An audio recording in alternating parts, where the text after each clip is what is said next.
बीती आप कह सकते हैं जो मेरे साथ हुई है वो भगवान ना करे किसी के साथ हो। तो फ्रेंड्स, मेरे बाल बहुत ज़्यादा सिल्की से वापस से इतने ज़्यादा कर्ली कैसे हो गए, ये आपको इंटरनल हेल्थ के बारे में भी बताऊंगी और साथ ही साथ ये भी बताऊंगी कि ऐसी जर्नी मेरे साथ रिपीट क्यों हुई।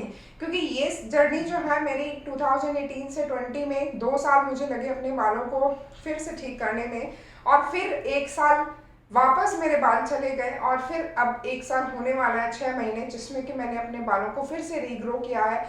जितने भी बाल मेरे अभी दिख रहे हैं आपको, ये सारे रीग्रोथ है, इसमें कोई भी पुराने वाले हेयर नहीं है जो कि आपको सीधे सिल्की स्मूथ दिखते थे।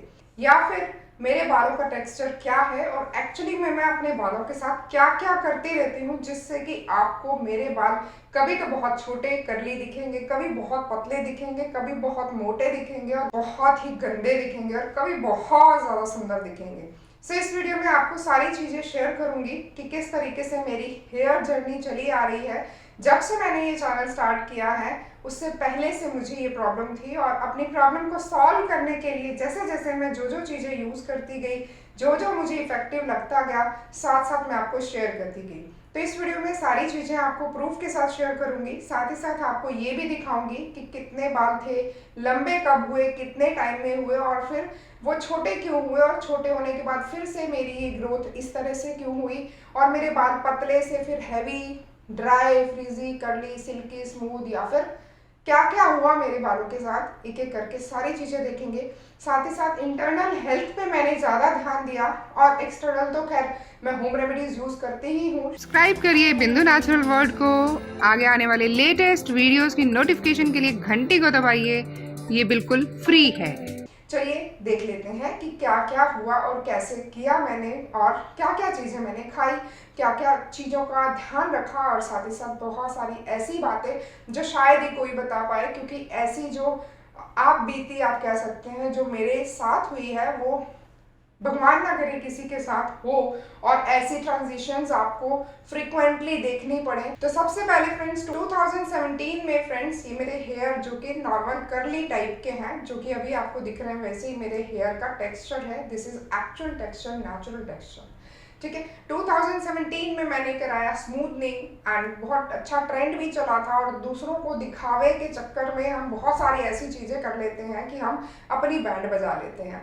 तो मैंने कराई स्मूथनिंग के बाद मुझे हुआ ग्रे हेयर की प्रॉब्लम, जिससे कि मैंने स्टार्ट किया हिना और इंडिगो, और हिना इंडिगो से मैंने अपने ग्रे हेयर को कवर किया।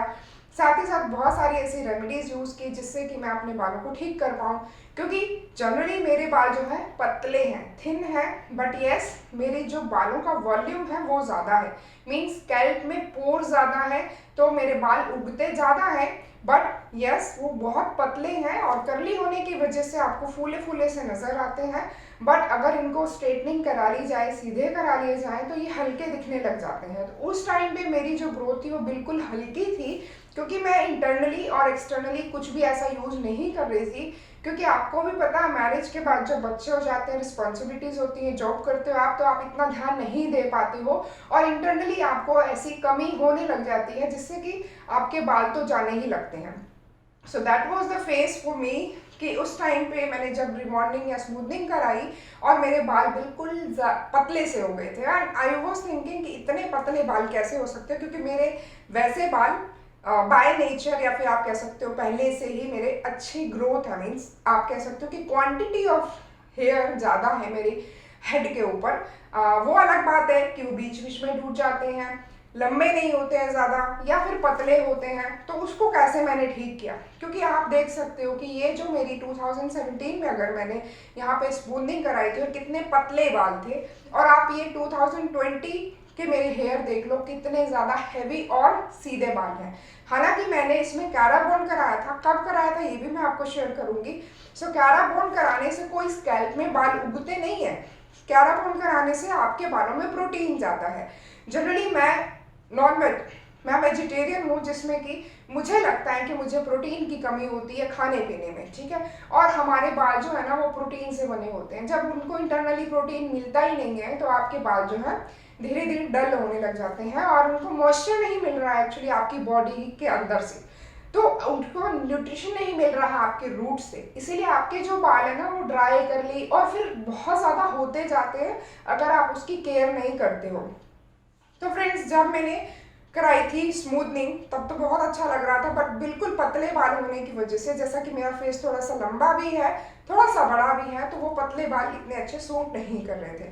उसके बाद धीरे धीरे जैसे मैं इन रेमेडीज़ के अंदर घुसती गई, रिसर्च करती गई, देखती गई, तब मुझे ये रियलाइज़ हुआ कि जो हेयर से ग्रोथ आ रही है that was quite natural, means उतनी ही थी जितने मेरे पहले थी, बट उसको मैं ज़्यादा कर सकती थी। ठीक है, 17 का ये हुआ।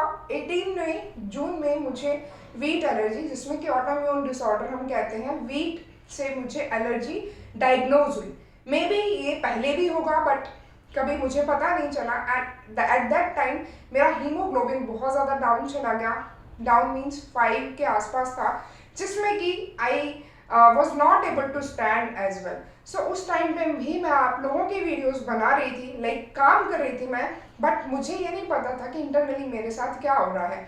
उस टाइम पे हीमोग्लोबिन डाउन था, तो बहुत सारी और चीज़ें भी ऑटोमेटिकली डाउन हो जाती हैं, क्योंकि जब आपका मेन हीमोग्लोबिन ही कम है और उसी से आपका जब शरीर चल रहा है और वो चीज़ें ही कम हो गई हैं, तो आपके अंदर की बॉडी के बहुत सारी अप्स एंड डाउन्स और सारी वैल्यूज़ जो है ना ऊपर नीचे हो जाती हैं, जिससे कि आप समझ ही नहीं पाते हो कि आपकी बॉडी के साथ हो क्या रहा है। उसके बाद मैंने क्या किया, मैंने वीट को छोड़ा, जैसा कि डॉक्टर्स ने बोला कि वीट को आपको छोड़ना है, उसके बाद आप ग्लूटेन फ्री पे शिफ्ट हो जाएं। तो ग्लूटेन फ्री पे मैं शिफ्ट हुई। बाद मैंने सप्लीमेंट्स भी थोड़े से लेने शुरू किए और फिर मेरे बाल जो हैं धीरे धीरे ठीक होने लग गए, क्योंकि उस टाइम मेरा मेन कंसर्न मेरी हेल्थ थी। मेरे में स्टेमिना नहीं थी, स्ट्रेंथ नहीं थी, और उस टाइम पे मैं, जैसे कि आप सबको पता है कि वैसे तो मैं बहुत एक्टिव हूँ, बट उस टाइम पे मैंने अपने वर्कआउट्स पे भी बहुत ज़्यादा ध्यान दिया और मैं बहुत ज़्यादा घर पे वर्कआउट्स करती थी। एंड 2017 में भी मैंने अपना ही वेट लॉस किया था अपने आप घर पे। सो घर पे रह के मैंने अपना 3 महीने में 7 किलो वजन कम किया था बिना किसी डाइटिंग के। और ये मैं like I know everything, but yes time की कमी होने की वजह से हम ये सारी चीज़ें ना भूल जाते हैं। तो उसके बाद 2018 के बाद 19 में थोड़ा सा स्टेट मेरा ठीक हुआ। उस टाइम पे मैंने अपने बालों को, जो मेरे पुराने बाल थे स्मूथनिंग वाले, जो मैंने कराए थे अगस्त 2017 में, वो सारी लेंथ मेरी कट गई, मीन्स कटवा ली मैंने, और जो बाकी के हेयर थे वो सारी मेरी 2019 में मैंने उसको कटिंग कराई। और उसके बाद फ्रेंड्स, जब मेरे बाल इतने लंबे हो गए थे, फिर मैंने इसको कैरा बॉन्ड कराया, क्योंकि मेरे बालों का टेक्सचर बहुत ज़्यादा कर्ली है, ड्राई है, फ्रीजी है, कंघी करने पे बीच बीच में टूट जाते हैं। तो मेरे बालों में हर वीक कैरेटिन की ट्रीटमेंट चाहिए, जो कि नेचुरल तरीके से मैं चाहती हूँ।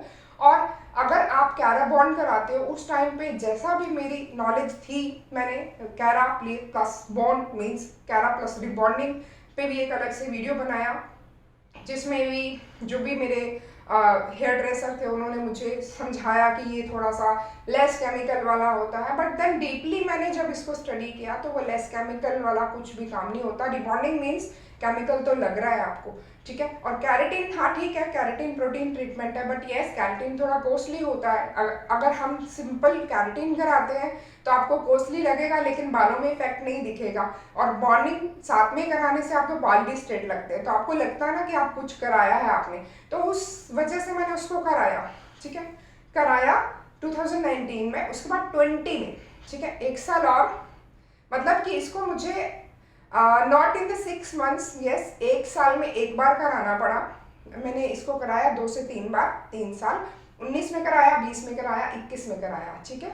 इस तरह से मैंने 3 साल कराया, अराउंड दिवाली के आसपास या करवा चौथ के आसपास, जब हमारा फेस्टिव सीजन होता है। तो उसके बाद 2020 में मेरे बाल बहुत ज़्यादा अच्छे थे, ठीक है। और फिर मैं धीरे धीरे, जैसे कि आपको भी पता है कि ग्रोथ मेरी हो रही थी, क्योंकि इंटरनली मैं अच्छा खा रही थी। और उसके बाद जब ग्रोथ हो रही थी, तो जो ग्रोथ हो रही थी वो नेचुरल हो रही थी और बाकी के कैरा बॉन्ड थे। तो सेकंड जब एप्लीकेशन मेरी कैरा बॉन्डिंग की हाफ बालों में हुई, वो भी बहुत अच्छी गई, सक्सेसफुल रही और बहुत अच्छा मुझे इसमें फील हुआ। उसके बाद 2021 में एक बार और कराया मैंने, जिसमें कि आप देख सकते हो कितने ज़्यादा अच्छे बाल थे जून 2021 में। मैंने आपको शेयर भी किया था 6 डेज़ का hair regrowth challenge.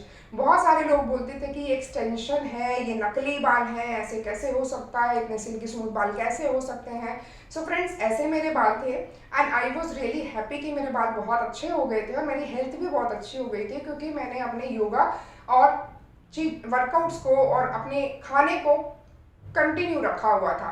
But friends, आप सबको भी पता है कि लाइफ है, अप्स एंड डाउन्स होते हैं। तो 2021 में बहुत सारी चीज़ें मेरे साथ हुई जो कि पर्सनल लेवल पे भी थी और घर पे भी थी। बहुत सारी चीज़ें, माइंड को जो एक स्ट्रेस होता है उस टाइप का स्ट्रेस मुझे था, जिसमें कि मैंने जनरली हम क्या करते हैं कि हम अपने ऊपर ध्यान देना बंद कर देते हैं और बाकी चीज़ों पे काम करना शुरू कर देते हैं। और ऐसे ही हमारे इंटरनल ऑर्गन्स होते हैं कि अगर आप उस पर ज़्यादा प्रेशर दोगे तो वो बेसिक जो चीज़ें हैं ना सिर्फ वही करेगा, आपको मजबूती नहीं देगा। तो इसी तरीके से मेरा जो मेंटल लेवल स्ट्रेस, चाहे आप वर्कलोड कह लो, घर का कह लो, या बहुत सारी और चीज़ें थी, घर शिफ्ट भी किया मैंने, तो उन सबको फील करते हुए, उन सब की जर्नी से जाते हुए मैंने सप्लीमेंट्स या फिर खाने पीने पे बिल्कुल भी ध्यान नहीं दिया। एंड देन उसकी वजह से मेरा जो वर्कआउट का जो आप कह सकते हो रूटीन है वो भी टूट गया, जिसकी वजह से मेरे बाल फिर से डाउन होने लगे। 1 साल तक मैंने फुल इग्नोरेंस की अपनी हेल्थ के ऊपर, खाने पे। अगर आप नॉर्मल इंसान हैं, आपकी हीमोग्लोबिन नॉर्मल रहती है, तो फिर आपको इतना फ़र्क नहीं पड़ता है जितना कि मुझे पड़ा, क्योंकि मेरा हीमोग्लोबिन फिर से 7 हो गया जुलाई 2022 में। ठीक है, जुलाई 2022 मीन्स आप लगा लीजिए कि 2021 से 22 में मेरे बाल जो इतने अच्छे थे 20 लास्ट में, वो पूरे 1.5 साल में जीरो हो गए। जीरो एक दिन में नहीं जाते हैं बाल, धीरे धीरे जाते हैं। संभल जाओ, जब भी आपको ऐसा लगे तो आप केयर करो और उसको ठीक करो। तो मुझे ये था कि हाँ, ये हीमोग्लोबिन डाउन हुआ जुलाई में जब, तब मुझे बहुत ज़्यादा शॉक लगा। शॉक इन द सेंस कि ये फिर से मेरी वही चीज़ जो 2018 में हुई, फिर से मुझे यहाँ पे जुलाई 2022, पूरे 4 साल बाद, 22 में तो मेरे बाल पूरे चले ही गए थे। तो उसके बाद मुझे ये रियलाइज़ हुआ कि हमें जो चीज़ें सूट कर रही हैं, जो चीज़ें आप खा रहे हो उसको खाते रहो, and supplement is not a medicine, तो उसको आप इंक्लूड करें। तो इसी तरीके से मैंने अपने सप्लीमेंट्स इंक्लूड किए। ये मैं क्या करके दिखा देती हूँ फ्रेंड्स। ये 4 to 5 सप्लीमेंट्स हैं मैं जो डेली बेसिस पे लेती हूँ, जिसमें एक है मल्टीविटामिन, और इसको मैंने इस बार चूज़ किया है मल्टीविटामिन विद प्रोबायोटिक्स। 45 इंग्रेडिएंट्स है इसमें, 180 वेजिटेरियन टेबलेट्स हैं, और ये डेली एक टेबलेट लेनी है जिसमें आपको सारे विटामिन एंड मिनरल्स मिल जाते हैं। और ये मैं ले रही हूँ काफ़ी टाइम से और मुझे काफ़ी अच्छे इसके रिजल्ट्स मिल रहे हैं, क्योंकि प्रोबायोटिक्स भी इसके साथ हैं जो कि आपके मल्टीविटामिन को एब्जॉर्ब करने में काफ़ी ज़्यादा हेल्प भी करते हैं। साथ ही साथ फ्रेंड्स, इसमें 180 क्वांटिटी है, 955 का ये है, और आप देखें कि अगर एक भी टेबलेट हमने डेली खानी है तो 6 महीने में आपको सिर्फ और सिर्फ 955 रुपीज़ लग रहा है, जो कि आपका ऑल ओवर हेल्थ को काफ़ी अच्छा करता है। उसके बाद फ्रेंड्स, जैसा कि मैंने बताया, आयरन की कमी मुझे रहती है। जिसको आयरन की कमी हो वो आयरन ले सकता है, और आयरन के साथ हमें उसको एब्जॉर्ब करने के लिए विटामिन सी वैसे तो लेना चाहिए, बट येस मैं मल्टीविटामिन ले रही हूँ तो उसमें विटामिन सी की डोजेज है, तो मैं आयरन की 2 टेबलेट सुबह और शाम लेती हूँ। ठीक है, उसके बाद मैंने यहाँ पे B12 लिया है, प्लांट बेस्ड विटामिन B12, और ये भी B12 जो है ये भी मैं डेली 1 लेती हूँ, क्योंकि B12 की भी कमी है मुझे। So it depends on your taste कि आपको किस चीज़ की कमी है। अदरवाइज़ आप सप्लीमेंट और बायोटिन एक ले सकते हैं, और बायोटिन आपने ध्यान से लेना है कि कौन सा लेना चाहिए। बायोटिन की रिक्वायरमेंट जो डेली बेसिस पे, जो अगर हेयर के ग्रोथ के पर्पज़ से लेना है तो आप 5000 mcg पर डोज आपको मिले। अदरवाइज़ बहुत सारी ऐसी गमीज़ या बहुत सारी ऐसी टेबलेट्स होती हैं आपके बायोटिन की, तो उसको थोड़ा सर्च करके लेना चाहिए, क्योंकि क्या होता है ना कि वो फुल बॉटल का लिख देते हैं कि 10,000 mcg है, और पर डोसेज जब आप देखते हो ना उसमें तो 30 mcg, 40-50 mcg, जिसका कोई फ़ायदा नहीं होता और उसको यूज़ तो आप कर रहे होते हो लेकिन उसका कोई इफेक्ट नहीं दिखता है। तो इसीलिए इस चीज़ का आप ज़रूर ध्यान देना कि अगर बायोटिन ले रहे हो तो आपने वैसा वाला बायोटिन लेना है जिसमें पर डोसेज आपको 5000 mcg मिले, जिससे कि आपको बेनिफिट्स हों। उसके बाद फ्रेंड्स मैंने यहाँ पे एक ये ओमेगा 369 का लिया हुआ है सप्लीमेंट, जो कि मैंने विंटर्स में स्टार्ट किया था बट ये बीच में छोड़ दिया, तो इसको कभी लेती हूँ कभी नहीं लेती हूँ, इट्स नॉट नेसेसरी।